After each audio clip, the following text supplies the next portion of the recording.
Hello, hello, hello, hello, Florida, Miramar. It's great to be back with you. Thank you so much, and thank you, Mr. Mayor, for the passport into your city. And I want to say thank you to all the speakers you heard earlier. The Mayor, Dale, thank you, County Commissioner Barbara, and Senator Oscar. Look, Senator, you're looking like you're still in shape. And I also want to thank Damien for sharing your story and for exercising your power as a young voter, a first-time voter. Look, you're an inspiration, man, and I really mean that. You're making your family proud. You're a role model for an awful lot of young people all across Florida and across the country.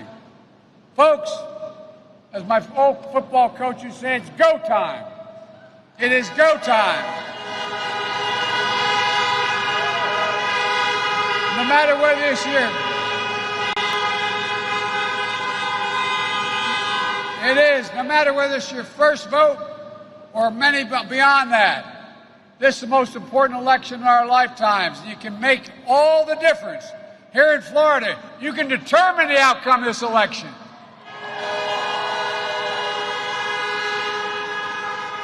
We win Florida, and it's all over.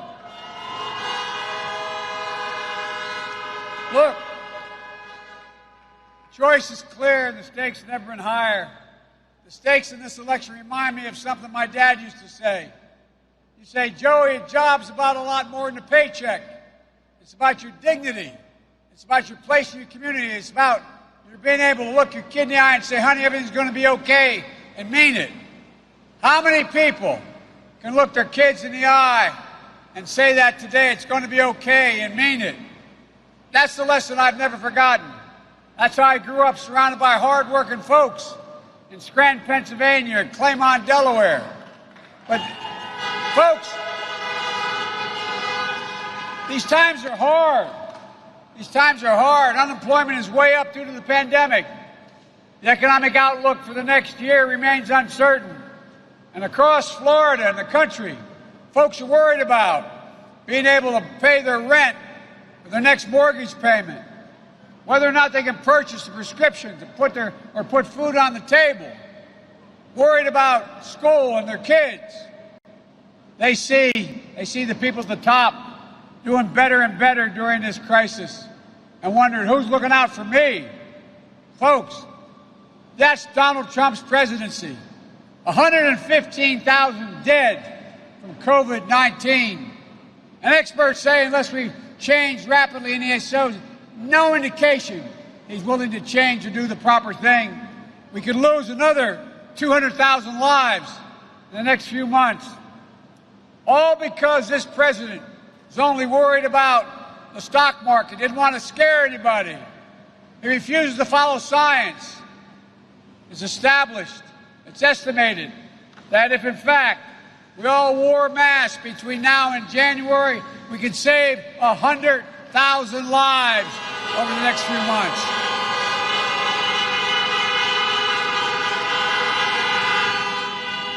And folks, what bothers me the most about this guy, in his own words, the president knew back in January when he was briefed in detail after lying about it, saying he never read the intelligence community's warnings about how dangerous this was. What did he do? He learned in January, the end of January, that in fact this was a virulent virus, that it was passed on easily, that it was airborne. But he didn't tell anybody. He went on taped an interview with Bob Woodward, a journalist, telling him, trying to ingratiate himself to him, telling him he knew how dangerous the disease was back in January. But he did nothing. Not a single thing, didn't say a word to anybody. Ask yourself, why didn't he tell the country? He said nothing. But he told Woodward, when Woodward asked him why he didn't say anything, he said, I didn't want to panic the American people. The American people do not panic. Donald Trump panicked.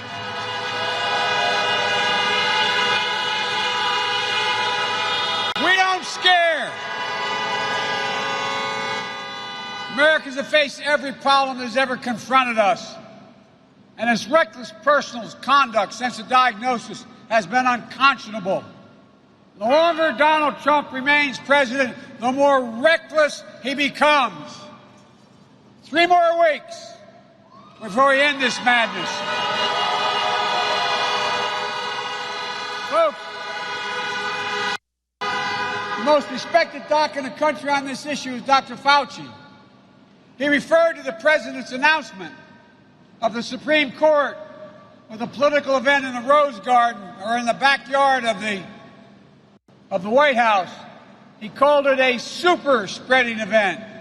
Look at all the people who became contagious and got ill. And how is he responding now? He, Trump, is running a national ad on television. You may have seen it, taking quote of Dr. Fauci out of context. He said, Dr. Fauci said way back in March, referring to public health officials, he said, I can't imagine that anybody could be doing more, referring to the public health officials across America. Yet, the Trump campaign deliberately lied, making it sound as if Fauci was talking about Trump. Fauci went public after the ad came out saying, I did not give permission for that quote, and it wasn't referring to the president. But folks, here's the real point about the lack of ethics. Even after Fauci said he didn't say that about Trump, the Trump campaign said they'll continue to use the ad knowing it was a lie. Folks, I don't recall any administration, any presidential candidate in either major party doing anything like that. That behavior is no surprise, though, after all, this is the same man who looks at Americans who put their lives on the line for our nation and calls them losers and suckers. Folks, I carry with me a card, my schedule card, that lays out on the back my schedule on the last back page. In the black box, I carry it every day for the past 13 years. It says, daily troop updates. U.S. troops who died in Iraq and Afghanistan, 6,924, not around 6,900, 924, because every one of these fallen angels left behind an entire community. They deserve our respect. Troops wounded in Afghanistan and Iraq, 53,194, not 53,000 about. Folks, my son was one of those who volunteered to go to Iraq for a year, came home and he passed away. He was not a loser. He was an American hero. He won the Bronze Star, the Distinguished Service Medal. And all his comrades left behind, they were patriots. Who the heck does this guy think he is? And now, as a consequence of this overwhelming lying and misleading and irresponsible action on the part of Donald Trump, how many empty chairs are there around dinner tables tonight because of his negligence? How many husbands or wives at night lean over to touch and say goodnight to their wife or husband, and they're not there? How many people have holes in their heart and lost part of their soul? Debbie Wasserman and I talk about this. How can we have a guy like this? Ladies and gentlemen, we're so much better than this. Despite the crisis we face,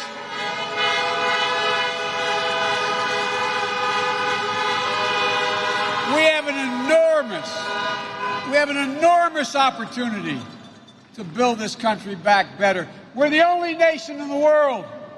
With every crisis we've run into, we've ended up better off coming out of it than we were before we went in. That's because America, there's no quit in America. None. None.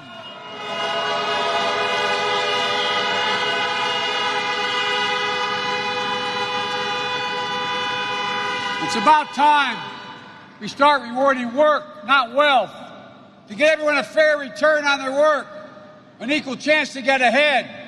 For example, for communities of color in South Florida and all across this country, the question is, how do we break the cycle where in good times you lag behind And in bad times, you get hit first and the hardest.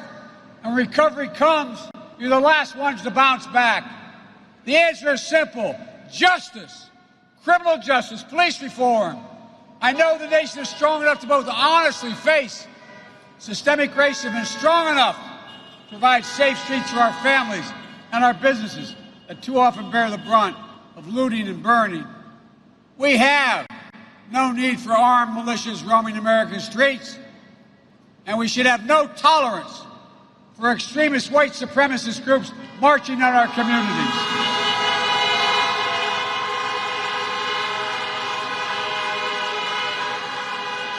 Folks, enough. I say we should trust American law enforcement authorities to do their job as I do. Let them do their job without extremists and vigilantes.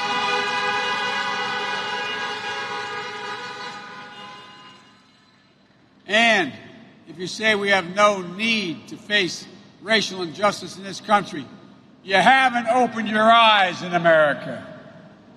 There have been powerful voices for justice in recent weeks and months. I spent time with George Floyd's family, his 6-year-old daughter, Gianna, when I met with her. I knelt down to say hi to her, and she looked at me and said, "Daddy changed the world. Daddy changed the world." Also, Jacob Blake's mother, who I got to know, when she said the violence didn't reflect her son and the nation needed healing, and she prayed for the police. Or Doc Rivers, the basketball coach, choking back tears when he said, quote, "We're the ones getting killed. We're the ones getting shot. We've been hung." Went on to say it's amazing why we keep loving this country when this country does not love us back. Think about that. Think about what it takes for a black person to love America. That's a deep love for this country that for far too long has gone never fully recognized. We need American leadership to seek out, to de-escalate tensions, to open the lines of communication, to bring us together. Look, ladies and gentlemen, it's time, President, to heal, to hope. As President, I'll do precisely what I will do.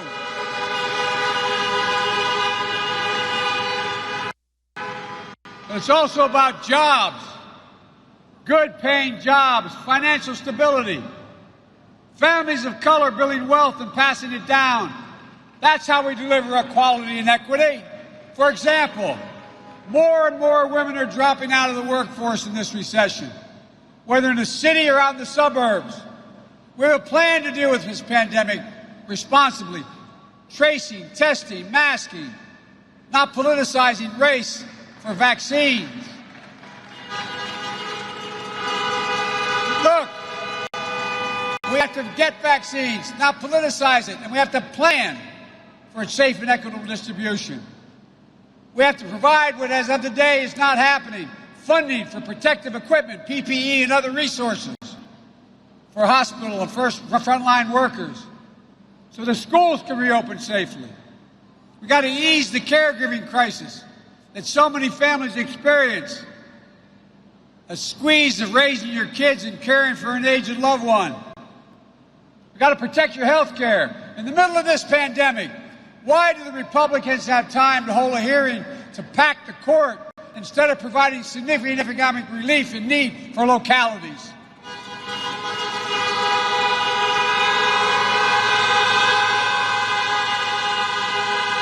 I'll tell you why. It's about wiping out the Affordable Care Act, to wipe it off the books. Because their nominee has said in the past that the law should be struck down. That will take away health care for 20 million Americans. It will take protections away for pre-existing conditions for over 100 million people. And by the way, kids won't be able to stay in their parents' health insurance until they're 26. Complications of COVID-19 like lung scarring, heart damage, will become the next pre-existing condition. We'll toss out the coverage for so many children. It will take us backwards. to when insurance companies could charge a woman, many of you won't remember this, but charge a woman more for her health care than a man just because she's a woman for the same procedure. Folks, we can do so much better than this. Together, we'll build on the Affordable Care Act.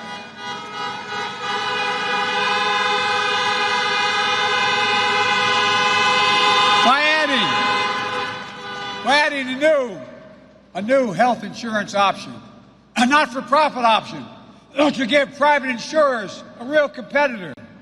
We'll increase subsidies to premiums or lower costs to get more coverage, lower deductibles, lower out-of-pocket expenses. And by the way, anybody who qualifies for Medicare but lives in a state like your governor that doesn't allow for 800,000 people to have it will automatically be enrolled. It's wrong. But we can only do this if we come together as a country. Last week, I went to Gettysburg, the battlefield in Pennsylvania.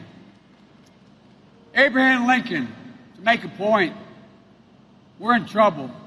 Abraham Lincoln said there that a house divided cannot stand. Today, trust is ebbing, hope is elusive. Instead of healing, we're being ripped apart. And I refuse to let that happen.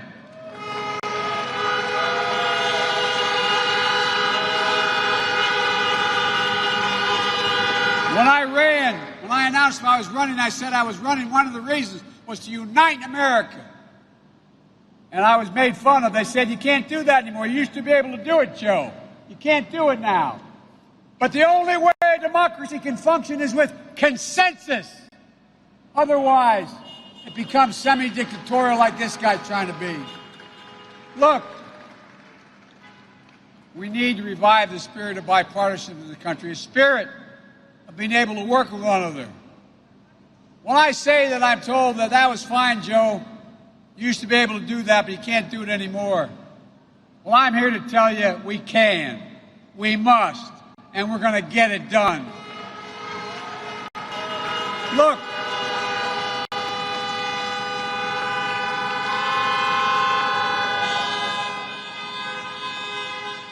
I'm running as a proud Democrat, but I will govern as an American president. I work for Democrats and Republicans. I work for those who vote against me as hard as those who voted for me. That's the job of a president, to heal. It's a duty to care for everyone. Look, folks, and you too have a sacred duty. As my friend John Lewis, who recently passed away, would say, it's a sacred obligation to vote, and it matters. Florida matters. You elected me and Barack Obama in 2008 and 2012, and I'm asking for your trust and support again in 2020 for Kamala Harris and Joe Biden.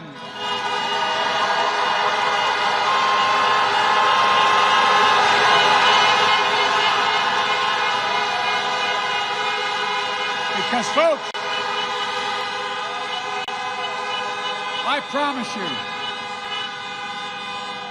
I promise you, we will always have your back. I promise you, I give you my word. So please, vote and help us get out the vote. It's been mentioned before to go to iwillvote.com/FL. You can still request your vote by mail ballot, and do it as soon as you can.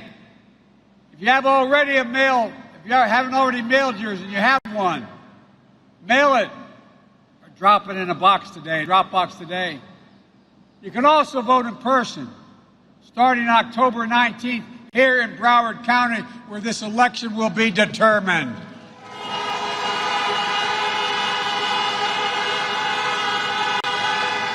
But folks, the country needs you. Tell everyone you know, everyone you meet, to vote. No matter what, Don't let anyone discourage you or tell you your voice won't count. It does. It will. You are the American people, and you will decide our future, not Trump. So vote. Folks, thank you. I hadn't, as my friend, Congresswoman Debbie knows, I hadn't planned on running this time. My son had passed away, and I was working as a professor, and I thought, enough. But then, when I saw those people coming out of the fields in Charlottesville, my word, carrying torches, close your eyes and remember what you saw, their veins bulging, chanting the same anti-Semitic bile, carrying Nazi insignias that were carried and chanted in Germany in the 30s, accompanied by the Ku Klux Klan and white supremacists. David Duke, the Grand Kleagle, saying, "This is why we elected him." And then a young woman protesting was killed. And they went to the President of the United States and they said, "Mr. President, what do you think?" And here's what he said, something no president in American history has ever said. Quote, "There were very fine people on both sides. God Almighty." That's when I realized, and I said at the time, we're literally in the battle for the soul of this country, for our decency, our honor, our compassion, who we are. We hold these truths to be self-evident, that all men and women are created. Folks, we've never fully lived up to that. We've never walked away from it. Every generation has opened the aperture wider. This is the first president ever just flat walk away from it. It's time to restore America's soul. It's time to rebuild the backbone of America, the middle class. It's time to bring everybody along, no matter your race, your age, your gender, your ethnicity, your sexual orientation, or your disability. It's time to unite America. And we'll do that by choosing hope over fear, by choosing science over fiction, truth over lies, and unity over division. There's nothing beyond the capacity of this nation when we stand together. So it's time to stand up, take back this democracy. When I was a kid, and John Kennedy said we're going to the moon, everybody remembers, we all had to learn what he said about that, the speech. There's one line that I always used on the Senate floor when I was a senator. My colleagues would kid me. And he answered the unasked question, why are we doing this? He said, because I refuse to postpone. I refuse to postpone one more day this president's irresponsible action. So let's get up. Let's take back this country. Show the world who we are. May God bless you and may God protect our troops. Thank you.